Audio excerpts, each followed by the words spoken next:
Welcome to Scrunchy Time. I'm Nicole Hegstead, your fertility advocate. After 6 years of infertility and 3 miscarriages, I decided that I needed to become the advocate for my own body. If you're exhausted from struggling to get pregnant and want to know more about how I can help, check out my website at www.nicolehegstead.com. And I'm Be Wild, speaking up for children in a world where mental and physical health of the next generation is being disregarded. I'm here to dish out the tough love truths that we need to wake up to as parents and Christians. If you're fed up with mixed opinions and ready to advocate for your own child, check out my website at www.thebewildlife.com. Put your hair up and pay attention while we discuss today's hottest topics concerning female hormones and healthy kiddos. We aren't silky. We aren't crunchy. We're scrunchy. Thank you for listening to today's podcast. If you want to hear more, hit that subscribe button. And a special thank you to those who make this financially possible. To support this podcast, please follow the link in our description. Hello and welcome back to Scrunchy Time. So today we're going to be sharing a very, unique experience. Probably not unique for, I'm sure everybody's going through it these days. But basically, when I was visiting Bridget a few weeks back, we did a Costco trip together. And it was really fun. Because the county that the Costco that we went to requires face masks in every building that you go into, that specific location required it as well. I don't know if Costco as a whole is requiring it.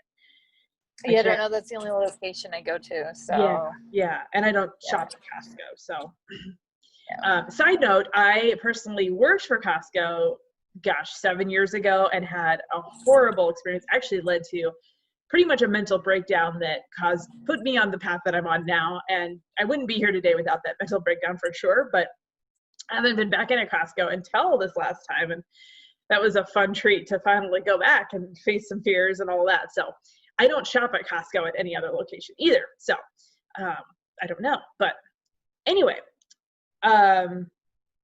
when we got there, we were piling out of the car and Bridget says to me, "Oh yeah, I forgot they require a face mask."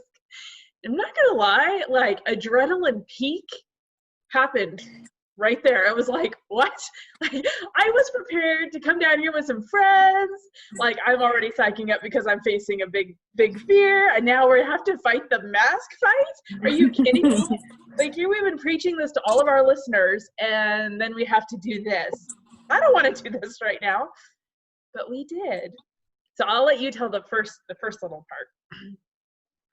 Yeah. So, and I had been down there before when the Costco itself was requiring face masks. I don't know at the time the county was or not. I'm sure they were, but I just knew for our specific trip they were because I had talked to my sister in between them. I had just walked in before, and I was one of 3 who did not wear face masks, and whatever. But yeah, so this one though, I knew they were going to be sticklers on because my sister and her husband had gone the weekend before, and she's like, yeah, they're going to make you. So we all walked in. We actually went with my mom, my other sister, Bethany, and then my 3 kids, and Nicole was with us. So we were a group of people too, which I think helped a lot. And having little kids, I think helped a lot too, and whatnot, because all the things. But the general rule, and I've seen younger kids wear them, but the general rule coming out, especially for schools, is 2 and up must wear a mask, which is just so scary and ridiculous. But so I knew even they could have even forced them on my kids. And so that was my big thing, was my children will never wear a mask ever in their life unless, I don't know, they're become a doctor and actually go into surgery where they're needed. Right. So that was my biggest fear going in, was okay, my kids, I want to keep them from that. So we walked in and they're like, you have to wear masks. And we were like, we don't have any. And so they said, we have some. And so they went over to a big bin and they were all individually Ziploc bagged, and they handed us just a bunch.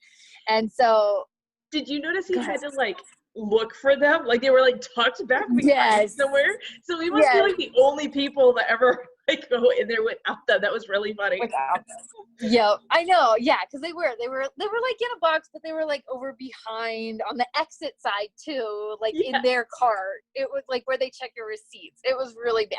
That was weird. So yeah, it was really weird. But yeah, so my first thought again was my kids, and so I just immediately handed 3 back. I said no.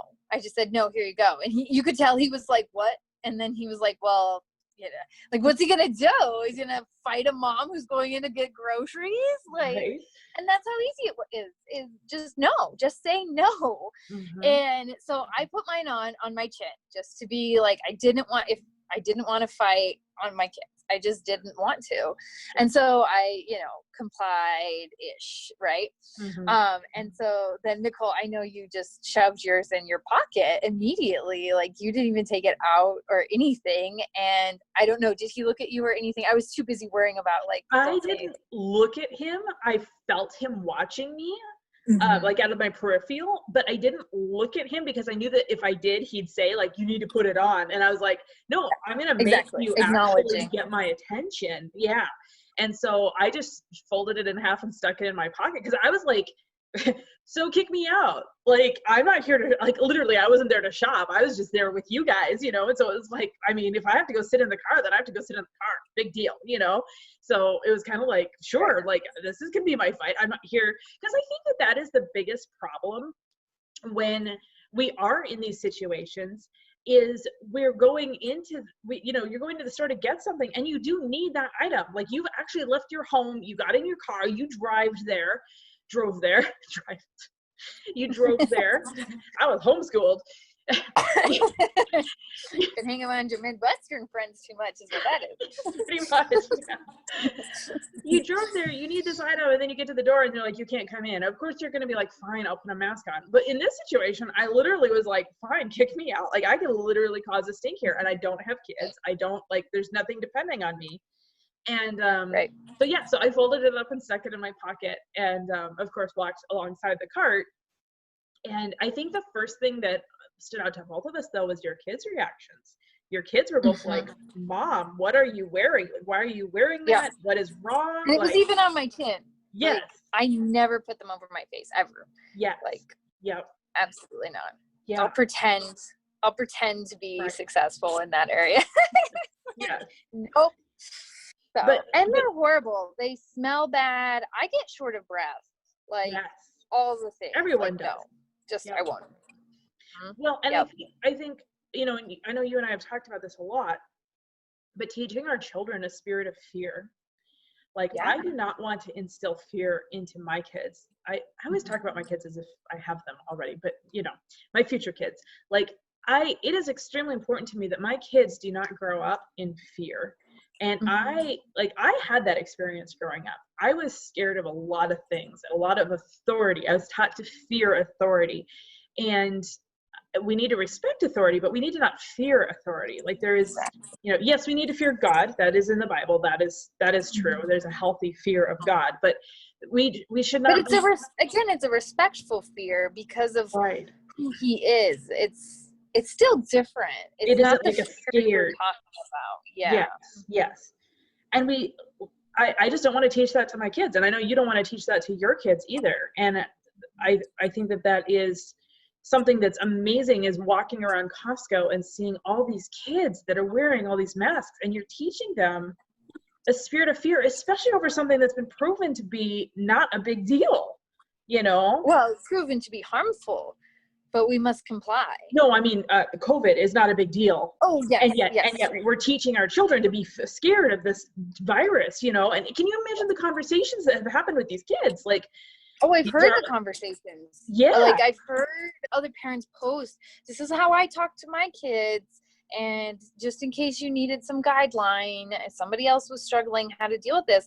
And I mean, I'll be honest, I haven't mentioned a thing to my kids about it because my oldest is 4 years old. Why does my 4-year-old need to know that there's a, air quotes, pandemic going on in our world? Why does that stress need to be put on my 4-year-old? Right. No, that is even if it was a real pandemic, which it's not, that's still not for my 4-year-old to deal with. Right. Like that is Right. not his stress level. That's why God gave him a parent. Right. Like, they Right. don't need to understand these things. They No. don't. Absolutely. And I mean, we have a hard enough time talking about things like, I mean, for a while, like Menards wasn't allowing 16 and under in, and that's kind of one of our funner stores to go to. You know, Walmart was closing earlier. You know, some stores still are closing earlier. You know, different things like that. Mhm. So I've had to just say, you know, they've changed their hours. You know, different things are going on. But I never would ever dream of bringing up to him, a lot of people are getting sick and dying. Like, Yeah. excuse me? Right. No, Right. that is horrific. Yes. It's just absolutely horrible that you would put that on your child, and you better have some really good trauma issues tactics to deal with later, because they're gonna have them over that, you Absolutely. know. Absolutely. I mean, you just look at, and then we'll get to that. We passed a couple kids in Costco who Yes. looked at us, and the way they looked at us without the masks, you could see just like awe, you know, and Yes. just like, you know, Like, why don't they have to whoa, wear they're them? not. Yeah. Yeah, Yeah. exactly. I mean, Yeah. yeah, And and I one mean, kid, adults are this. one kid actually frowned at me, which was very interesting. I know we've talked a lot about mask stigma, you know, and how there's a stigma around the whole thing. And that was really interesting to me, that one kid was actually like, why aren't you wearing a mask? Like, you're selfish and all the things, you know. But yeah, then there was another kid up near where you get your membership thing, and he looked at us like, wait, like literally you could see the wheels turning in his head, like, why don't they have to wear a mask, and why, like, and I'm sure they had a conversation on their car ride home, but Right. you know, it's just, yeah, we need to be doing this. We need to be saying, this is our right. It's my right. If I want to get sick, I can get sick. And you know, they talk about like, well, if you get sick and then you take it to someone else, if we're going to live this way, we have to live this way for the rest of our lives. And we need to recognize that. If you're going to wear a mask today, then you have to wear a mask for the rest of your life. If you can't see your elderly mother because you're scared you're going to give it to her, you can never see your mother again. Like, these are the rules. This virus is not going away. Herd immunity is the only way that we're going to fight this. And so, you know, yeah, go ahead. Yeah, no, it's okay. No, yeah, no, it's true. Not to get on that, not to differ from the mask conversation, but I had a conversation just today with a man who, you know, I was explaining to him some procedures that needed to be done because of, you know, precautions. And, you know, and he said something first of, you know, well, this just all needs to go away. And I think initially he meant it in just like I wish this was over kind of thing. But of course, with me and my mindset and point of view, I'm like, yeah, it's a bunch of crock, you know? So that's where I took it. And he, you know, immediately was like, yeah, it does. But, you know, it won't be until we get some alternative, like a vaccination or something. And note, this was at a health food store. I should actually note that. Oh, And, wow. you know, yes. And so he goes, and so he says, you know, get that. And I said, well, it really doesn't matter if you catch it. You have a 99 point something % chance of living. So it really doesn't matter. And he goes, oh, but if you're high risk and all of that. And he's like I am. And I said, it's still the same. Like, you're up walking, you're working, you know, like it doesn't matter. And and I said, you know, he's like, yeah, but the case rates have gone up so high. You know, have you noticed with everything opening up and all of that? And I said, yeah, because we're testing more. And he just got quiet, you know? And I said, it's a good thing. We're building immunity, you know, and because we're getting through it, it's okay. Yeah. And that's just it. We're not realizing that this is just another, you know, and I told him too, because we say this all the time. It's, you're actually better off getting COVID than influenza. Your chances of dying from COVID are less than influenza. That has remained true for the last 6 months now. Yeah. Like, flat out. I mean, and they have proven, we've even here in the Midwest, in Nebraska area, Wyoming, Colorado, I know they have done antibody testing. And so we have proven that has been here since January and February. Yeah. Which we've always thought, because Right. we thought we had it once it was like, oh yeah. Well, the first known case in America was January 15th. Yes. And So- we had it here already. Yeah. Yeah. So, like, you know, but see, around here they were saying, oh no, it didn't show up until whenever, you know? And so it's like, yeah, no, we've had it this whole time, and these statistics still remain true. And we're not looking at these statistics. We're just not thinking. I mean, that's that guy. Oh, the cases are rising. Well, I'm sorry. Car accident deaths are rising too. People dying in nursing homes are rising too from loneliness. Suicide is rising. All these things, but nobody cares about that. It's because they tell you to be in fear that the cases are rising. And again, the other thing that I'm going to throw out there is, like, there just has not been enough deaths for this to be of any concern. And I said this before this even started. I said this way back. Enough deaths from COVID to be a concern. Yes. All the other deaths. All the other things. Yes, absolutely. Are drastically higher. Absolutely. Yeah. And I said this way back in March. I said, like, do you know anyone who's died of influenza? Okay. If the numbers are so much higher for influenza, you're not going to know anybody who's died of COVID either. And I expected firmly that by the time this was over, I would know someone, or at least know someone who's known someone who died of COVID. I still don't know anyone who knows anyone who died of COVID. I have several friends who know people who are dying of cancer right now, and they don't even have COVID. Like, yep. And there's, I mean, who's more high risk than someone who is terminal with cancer? You know, like that's as high risk as you can get. So, yeah, the reason to wear masks is null and void. And I know we keep going back to that constantly, but this really goes back to the fact that, you know, in the end, we will not remember that COVID was the reason why we've lost all the lives we've lost. And that's my firm belief. Like, you know, the vaccine thing, the mask thing, the quarantine thing, the social distancing thing, all of these are direct attacks on our personal lives. The traveling, the ban on traveling, the ban on everything that we want to do, gardening in Michigan, painting your house in Michigan, you know, the various things that have been outlawed through this whole thing have been rights that have been lost. And we need to go back to the point that they've been lost for no reason. Our government just said, we're just taking those, and there's been zero representation. There's been zero votes on the issue, and we've lost our rights, massive, massive rights over this issue. Yep. And I think the first one is the mask. So where it started. The CDC has actually come out and said that we're not supposed to be wearing masks. That if you got a mask that worked, you would pass out within 5 minutes from carbon dioxide poisoning. Literally. And so my thing is, if someone stops me in a store and says, you need to be wearing a mask, my pat answer is, which I have not been stopped yet, by the way, we were not stopped while we were in Costco because we weren't. No one wants to actually say that. But my pat answer is, especially to a group of 5 people with kids. And 3 kids that are like, you know, they're getting very antsy in the store. I'm sorry, do you want to strap a mask on these kids? Like, no.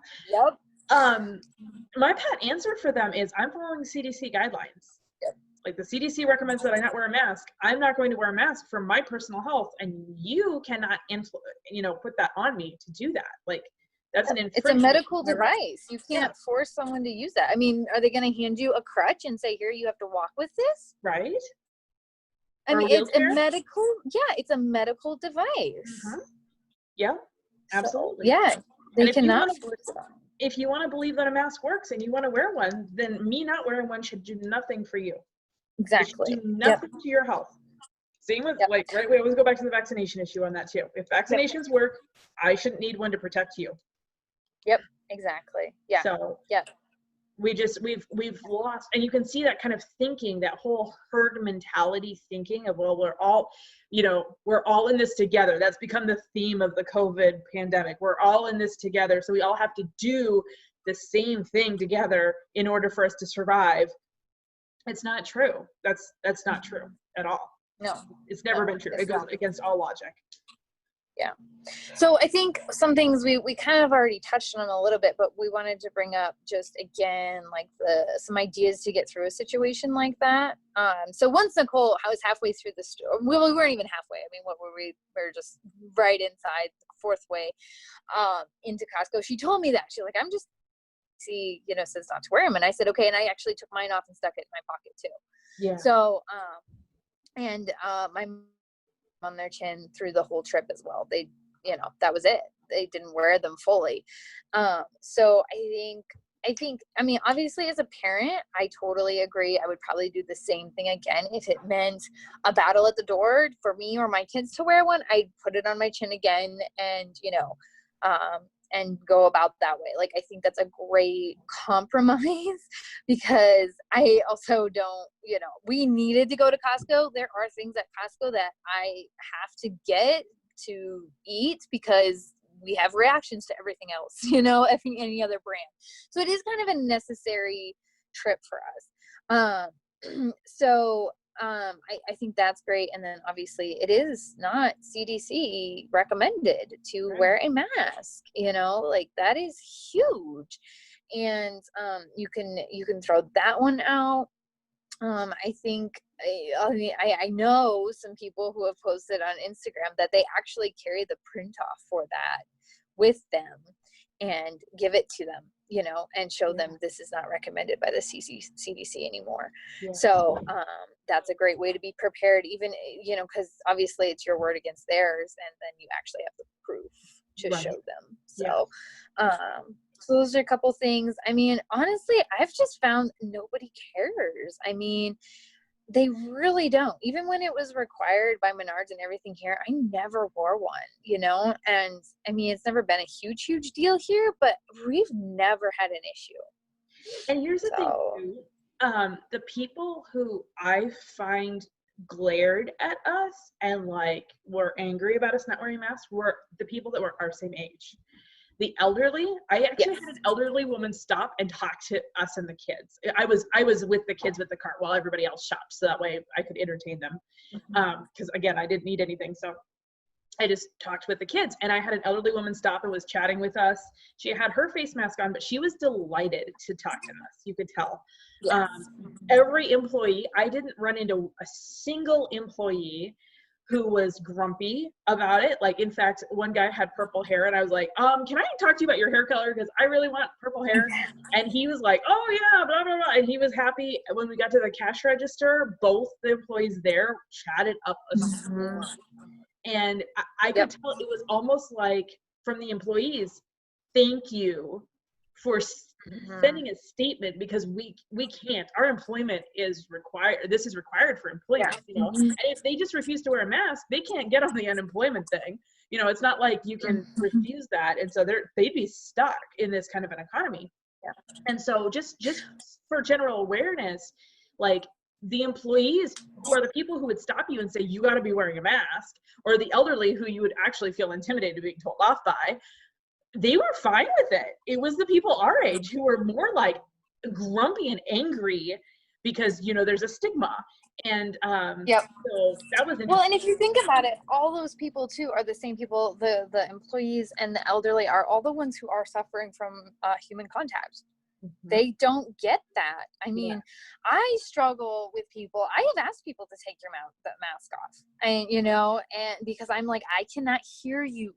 I am a big lip reader, like all the things. We communicate with our whole face, with emotion, with, all the things, body language. Hello, have you ever heard of that? And so for them to see that, and I think that's another good point on top of the other ones we said, is to just be happy about it. Like, don't go in like, I'm going to show them what's what, just be like, this is life.